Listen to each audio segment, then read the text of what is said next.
Diane, we appreciate your years of service, but it's time for fresh perspectives. Your role is terminated effective immediately. The words hung in the air between us like stale perfume. Across the sleek conference table, Jillian Ames sat with perfect posture, her expression professionally neutral. At 42, she was 17 years my junior, with credentials from prestigious consulting firms and an MBA from an Ivy League university that she managed to mention in every company meeting. I didn't blink. Instead, I stood, extended my hand, and said, "Wishing you and the company continued success." My voice remained steady, betraying none of the anger churning inside me. Jillian exhaled, a subtle release of tension that told me she'd expected tears, pleading, or at least some resistance. She shook my hand briefly, her grip loose and non-committal. "Human resources will assist with your transition. We're offering 6 months severance, which is generous considering company policy." Her tone suggested I should be grateful for this pittance after 25 years of service. "My name is Diane Mullins. I'm 59 years old, and until 10 minutes ago, I was the Vice President of Partnerships at Silverstone Naturals. I had joined when we were just a modest wellness brand operating out of a converted warehouse in Dallas, Texas. In those early days, we had 3 product lines in distribution in exactly 47 stores. Now, our organic supplements and wellness products appeared on shelves in over 5,000 retail locations nationwide. I'd negotiated every major partnership that built this company. When larger competitors tried to squeeze us out of prime shelf space, I was the one who found creative solutions. When supply chain issues threatened our growth during the pandemic, I secured alternative materials without compromising quality. As I packed my office, the corner space I'd earned through years of dedicated service, I gazed at the awards on my wall. Excellence in Business Partnership, Vendor of the Year, Outstanding Contribution to Industry Standards. Each accolade represented countless hours of work, relationship building, and strategic thinking. My assistant, Catherine, appeared in the doorway, her eyes red-rimmed. "This is wrong," she whispered. "Everyone's talking about it. Nobody understands why." I smiled gently. "It's business, Catherine. Nothing personal." But we both knew that wasn't true. Jillian had been systematically removing the old guard since her arrival 6 months ago. My termination was simply the latest in her campaign for fresh perspectives, her favorite euphemism for ageism. As I carried my box of belongings toward the elevator, I passed the gleaming sign that read, "Silverstone Naturals, Wellness Without Compromise." I couldn't help but think that some compromises were evidently acceptable after all. Looking back, I should have seen this coming. The first warning sign appeared when Jillian arrived at Silverstone Naturals last October.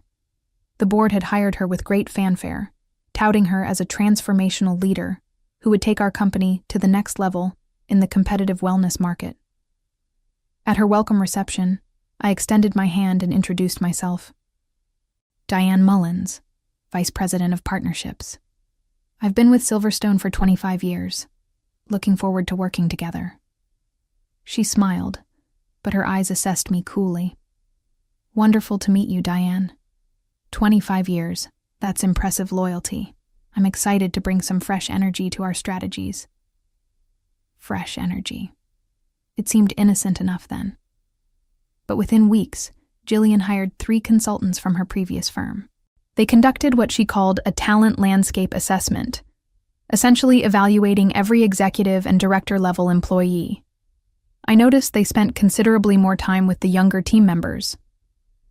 During my evaluation interview, the lead consultant asked, "How do you stay current with digital marketing trends?" And, "Are you comfortable with rapid technological changes?" The questions felt pointed, designed to expose perceived generational weaknesses. At dinner that evening, I mentioned my concerns to my husband, Robert. "I think they're building a case against the older executives," I said, pushing my salad around the plate. Robert squeezed my hand. "You've survived 4 CEOs and 2 acquisitions. You'll outlast Jillian too." I wasn't so sure. The following week, Thomas Grayson, our 62-year-old chief operations officer, was encouraged to retire.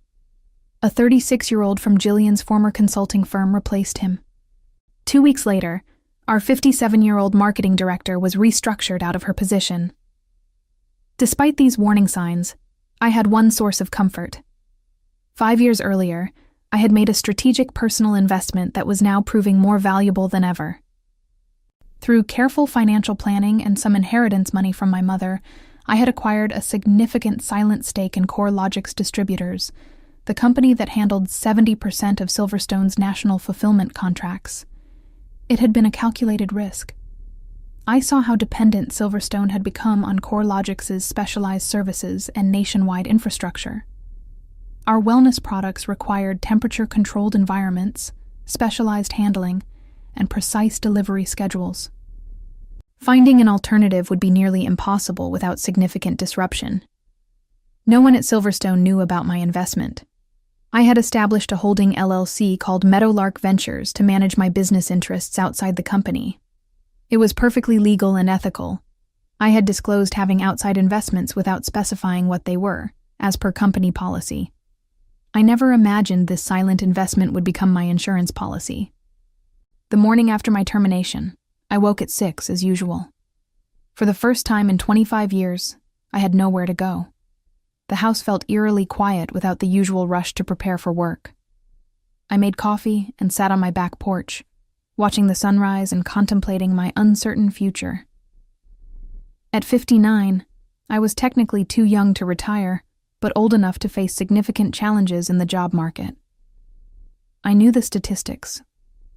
The average job search for executives over 50 lasted nearly a year, twice as long as for younger counterparts, and most ended up accepting positions with lower compensation and status than their previous roles.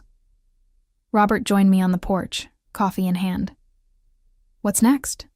he asked, his voice gentle. I sighed. "I don't know yet, but I'm not done." My phone buzzed with a text message from Harold Peters, CoreLogic's CEO. "Heard what happened. Dinner tonight, 7 p.m. at Giovanni's." Harold and I had a unique relationship. While he knew me as a Silverstone executive, he was also aware that I was a significant investor in his company through Meadowlark Ventures. We maintained strict boundaries between these two roles, never discussing proprietary information that would create conflicts of interest. That evening at Giovanni's, a quiet Italian restaurant in downtown Dallas, Harold greeted me with a sympathetic embrace. 25 years, and that's how they thank you? Shameful. As we settled into our booth, Harold got straight to the point. "Jillian Ames called me this morning, wants to review our partnership agreement and explore more favorable terms. Translation, she wants to cut costs at our expense." I nodded, unsurprised.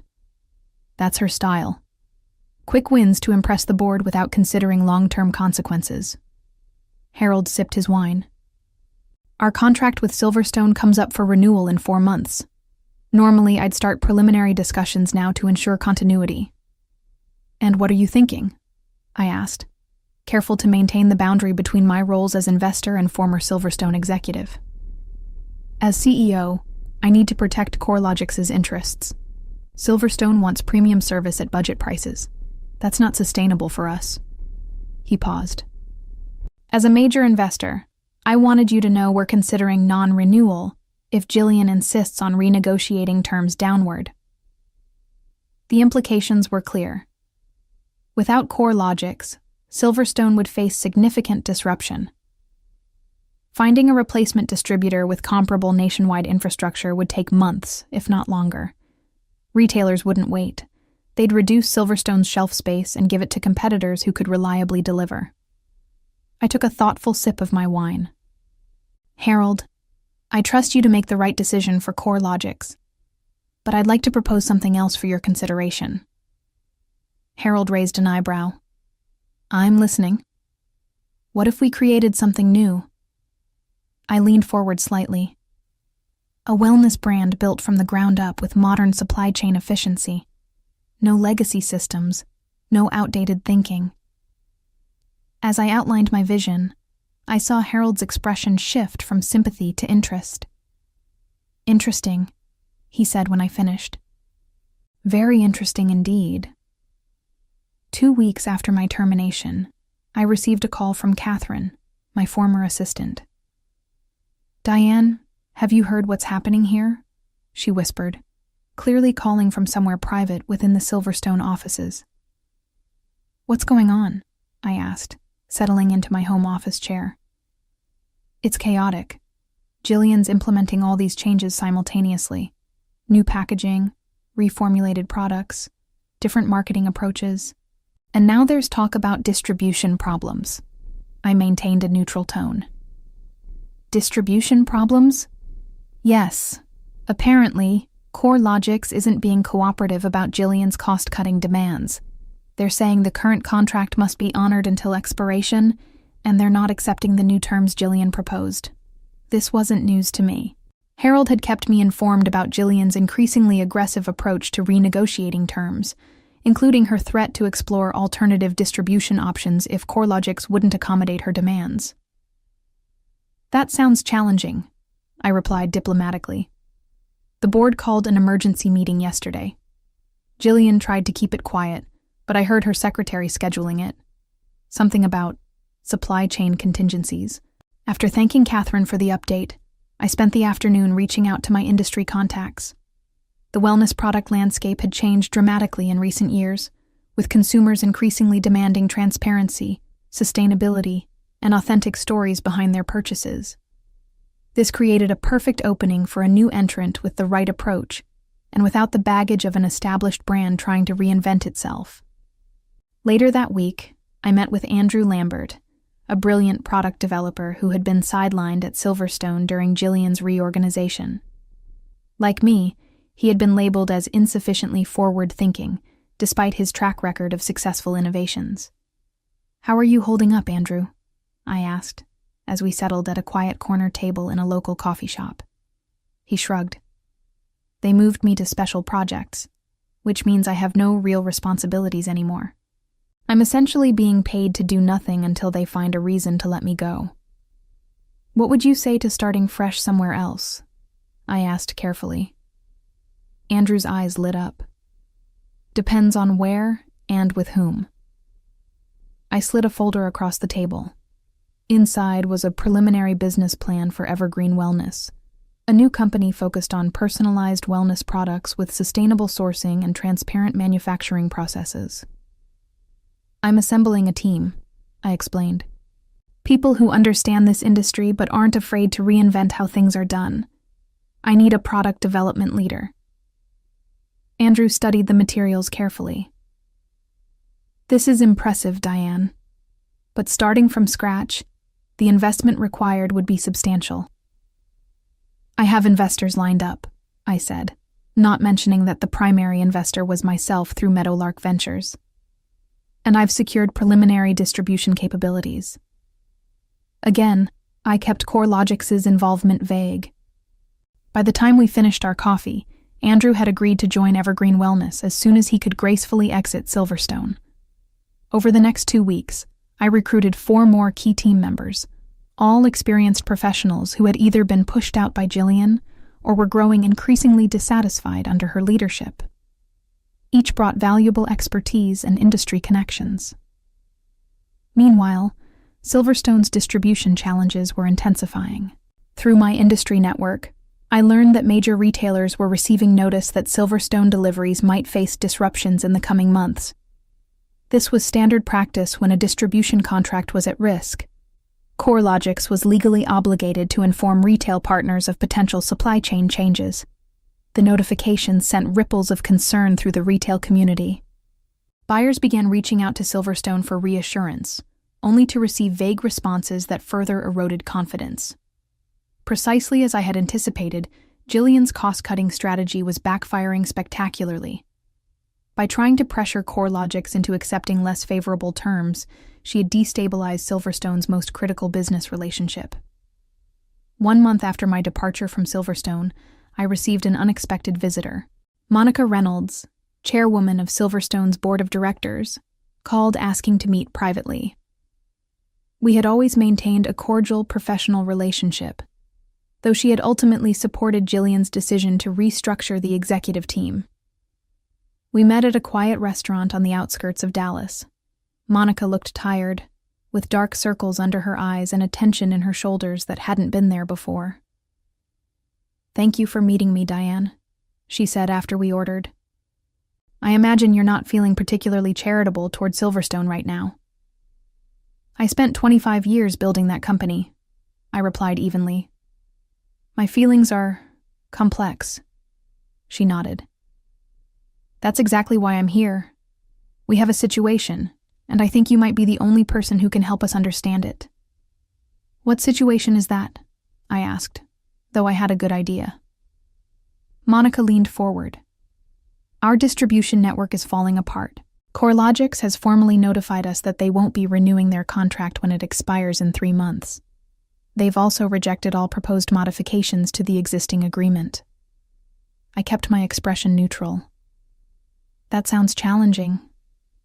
"It's more than challenging. It's potentially catastrophic. We've approached 6 other distribution companies.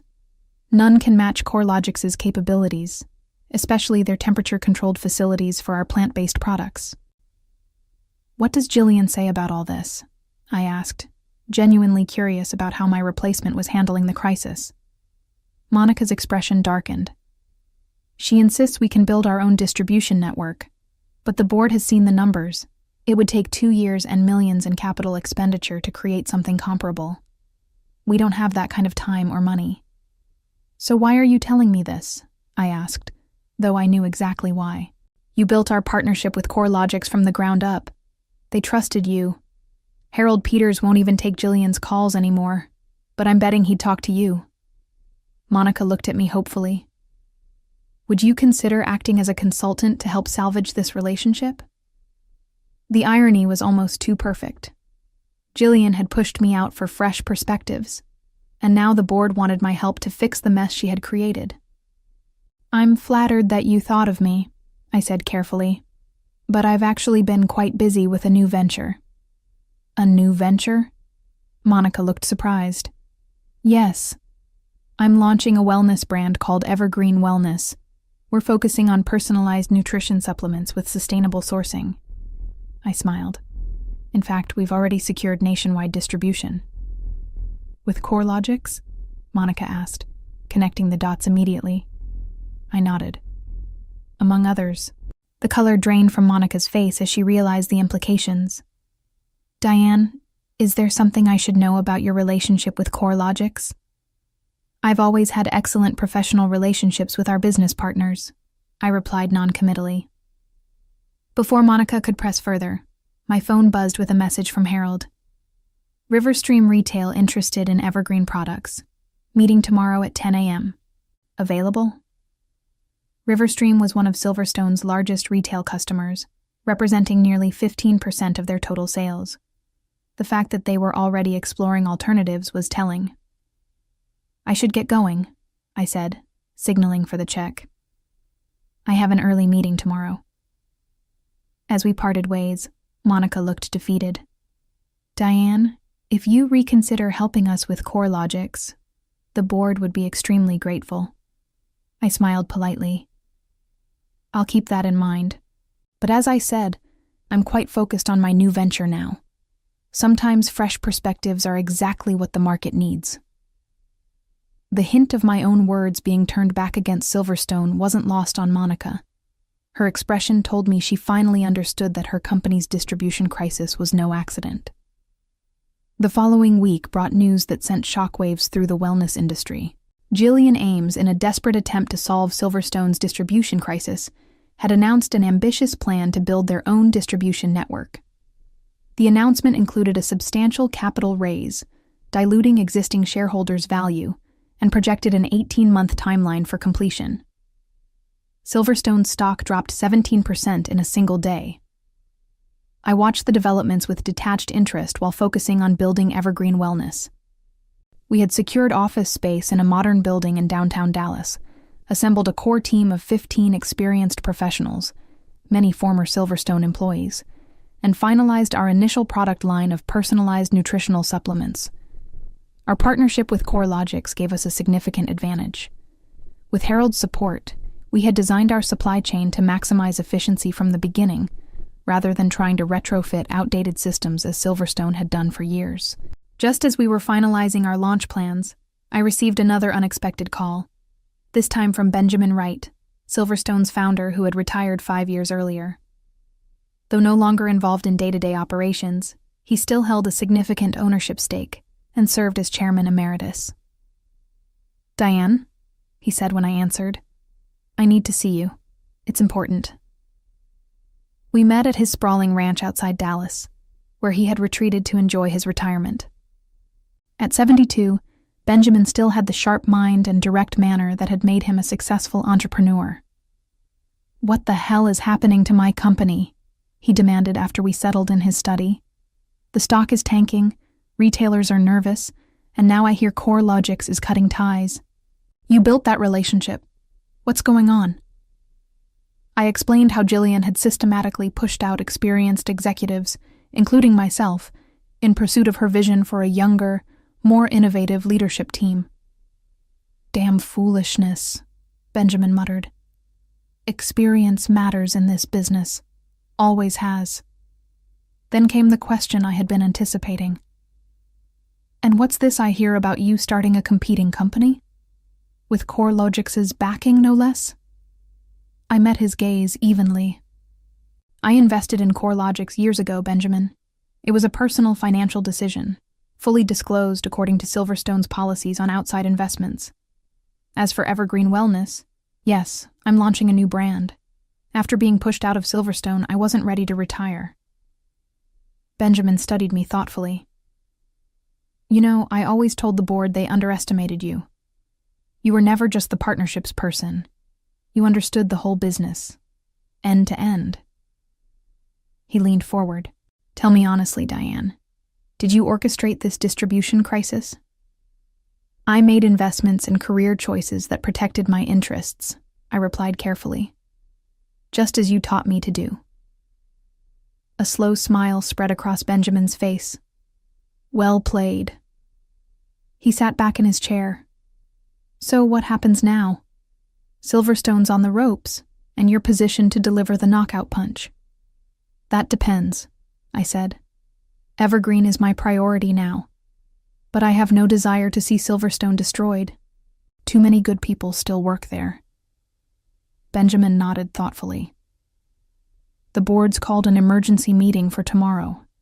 They're discussing Jillian's future." He fixed me with an intense gaze.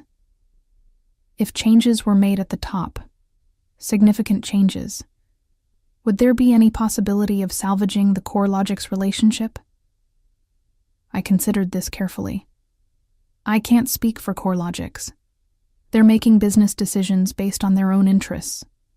But new leadership might create an opportunity for a fresh conversation. Benjamin smiled at my deliberate use of the term fresh conversation. I still have some influence with the board. Perhaps it's time I made a few calls.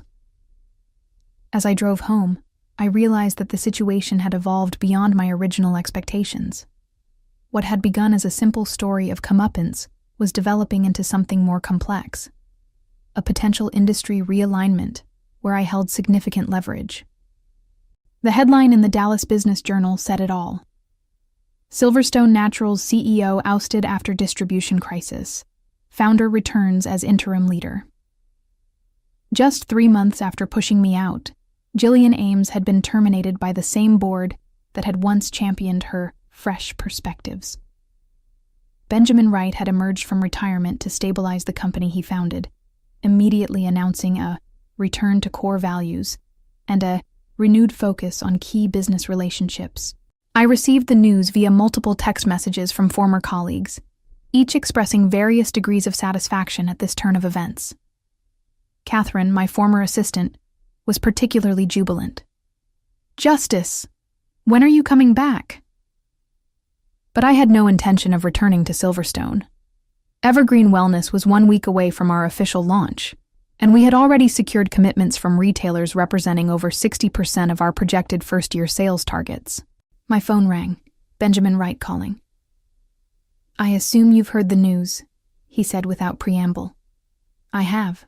Congratulations on your return." "It's temporary," he said.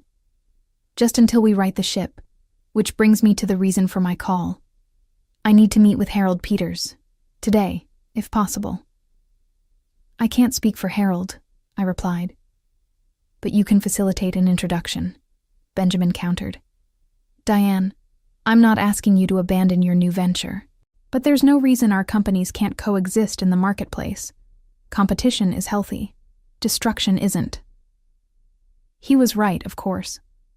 My goal had never been to destroy Silverstone, only to demonstrate the consequences of undervaluing experience and loyalty. "I'll reach out to Harold," I conceded. "But the decision will be his." "That's all I'm asking," Benjamin said. "And Diane, for what it's worth, the board now understands exactly what they lost when they let you go." It was a small victory, but a satisfying one nonetheless. 1 month later, I stood on a stage at the Natural Products Expo in Anaheim, California, introducing evergreen wellness to the industry. The response was overwhelming. Our booth had been consistently packed with interested retailers, media representatives, and potential partners. "Our approach is personalization without compromise," I explained to the audience of industry professionals. "We believe wellness isn't one size fits all, and neither should our products be." From my position on stage, I could see Silverstone's significantly smaller booth across the exhibition hall. Benjamin Wright was there, along with a notably more diverse executive team that included several reinstated veterans alongside some of Jillian's more sensible hires. Following our launch, Silverstone and CoreLogics had indeed reached a new agreement. Not as favorable as their original contract, but enough to prevent complete disruption of Silverstone's business. Harold had made the decision independently, though I suspect my suggestion that industry diversity was healthy had influenced his thinking. After my presentation, Benjamin approached me with an extended hand. "Impressive launch," he said sincerely. "You've assembled a remarkable team." "Thank you," I replied, accepting his handshake. "How are things at Silverstone?" "Stabilizing. The board has approved a more realistic timeline for building our complementary distribution network, while maintaining CoreLogics for critical products." He smiled ruefully. "We're calling it a hybrid approach now, rather than a crisis response." I couldn't help but smile. Perspective matters. "Indeed it does," Benjamin agreed. "We've learned that the hard way." He paused. "Jillian Ames has taken a position with a small startup in Seattle. I hear they're very excited about her fresh perspectives." We both laughed at the irony. As Benjamin walked away, Andrew joined me at our booth. "Was that awkward?" he asked. "Not at all," I replied. "It feels like appropriate closure." In business, as in life, true victory isn't about destruction, it's about validation. My journey from company loyalist to successful competitor had come full circle, not in bitterness, but in vindication of my worth.